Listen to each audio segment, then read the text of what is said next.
Awareness is everything.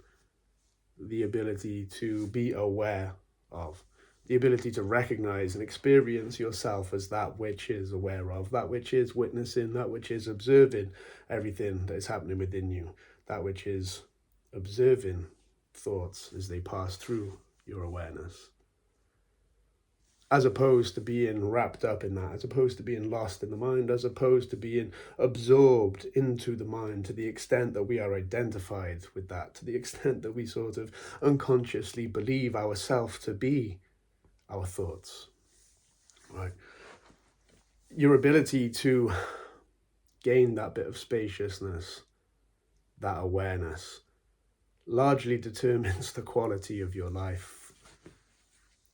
Without that spaciousness, you are a victim to your thoughts. Your thoughts will determine the quality of your experience. And there's a certain lack of power within that, right? There's a certain lack of agency over our own destiny, ultimately, right?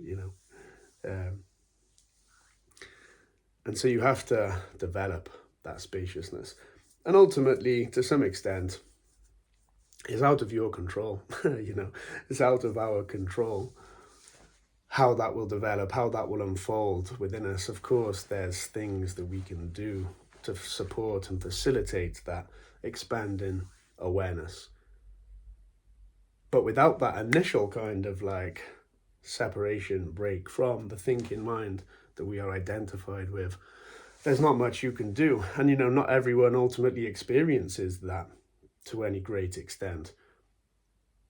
And it's kind of out of our hands, right? It's fate, essentially, how that will unfold for us.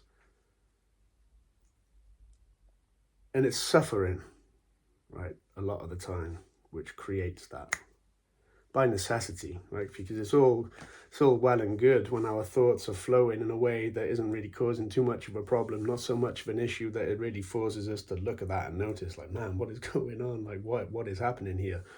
Right? It's through those experiences that we tend to get that little awakening, you might call, right? That first recognition of yourself as something beyond that, as something more than that, as that which is just witnessing that, or has the capacity to witness that.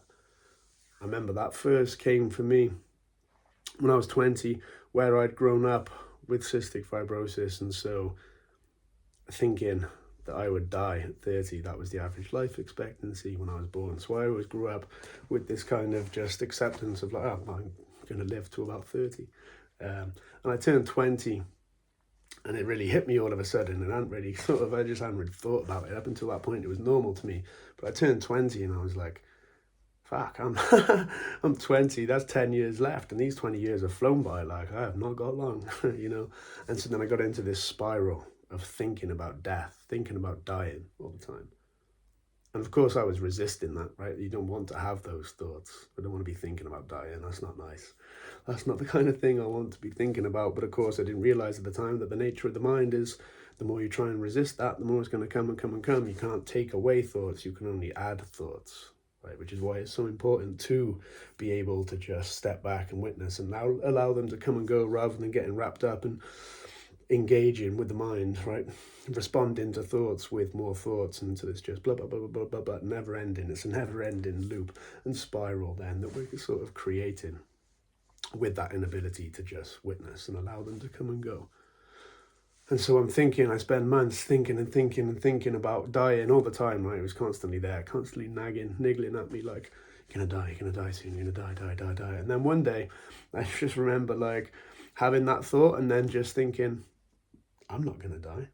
You're the thing that's gonna die. Like responding to these thoughts, like you're the thing that's gonna die. I'm not gonna die. And I didn't realize in that moment, but years later, I kind of recognized, as far as I can consciously remember anyway, that was the moment, that was the first little,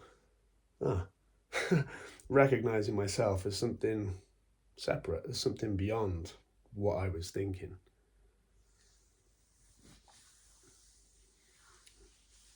And so that's a necessary step, right? That first kind of, and again, as I say, that's essentially luck. It's whatever your experience happens to be that facilitates that. And if there's something that happens that does facilitate that, but if there's not, you know, that's just the way it goes. And so then naturally from there, right, once we have that first little bit of awareness, that first bit of recognition, we're like, oh, what's going on here? Then there will come times, moments, periods where the quality of our thoughts, the type of thoughts we're having, we start to recognize them as unhelpful, not conducive to our peace, our well-being in some way. And right, there'll be so much of that as you really start to then become aware of that. Like you obviously start to recognize, oh, we're laboring under layers and layers and layers of illusion, essentially, right? And you break through one box that you're kind of perceiving self and other and life through, right? One distortion, you break through that and it's like, oh, and then you hit the next ceiling of the next layer of illusion and you break through that and it's like, oh, and then there's another one. And it's just a never-ending series of kind of shattering those illusions that we are living through, right? Expanding into deeper and kind of greater levels of awareness, consciousness, and ultimately like love, right? Reality, loving awareness that we are a part of, and that is. But what happens when we're starting to notice these things, right? We want to change these things. And so that we end up just even more caught in thought, and we think we're kind of, right, there's, you get that initial separation, that initial break, that kind of spaciousness that allows you to then look at that. But then you end up just identifying with this here, right? This, that is recognizing that and wanting to change that and affect that and kind of go beyond that. But that's still just another thought, essentially, right? And so like that's all good and well. That's a part of the process to start to recognize this and this and this. And oh, that's holding me back. Let me address that. Let me change that. But it's important within that to go beyond again into just the more just witnessing, observing. Because yeah, there's obviously a lot to be gained by addressing all of these patterns and programs that we're running that are affecting our life and our ability to experience the fullness of life. And those have to be addressed and looked at and worked through.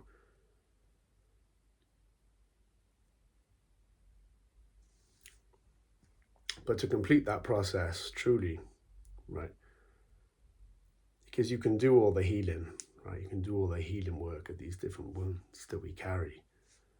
And you can do all the emotional processing. But those patterns, those programs are still going to be playing out.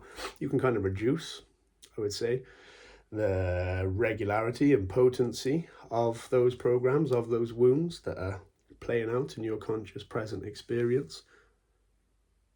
But they're still going to be there. They're still going to come up. They're still going to get triggered. And so without the ability to separate from the thoughts that come with that as they are arising, all of the kind of healing and feeling and everything else you've been doing is ultimately for nothing if you still get wrapped up in those thoughts when they come, right?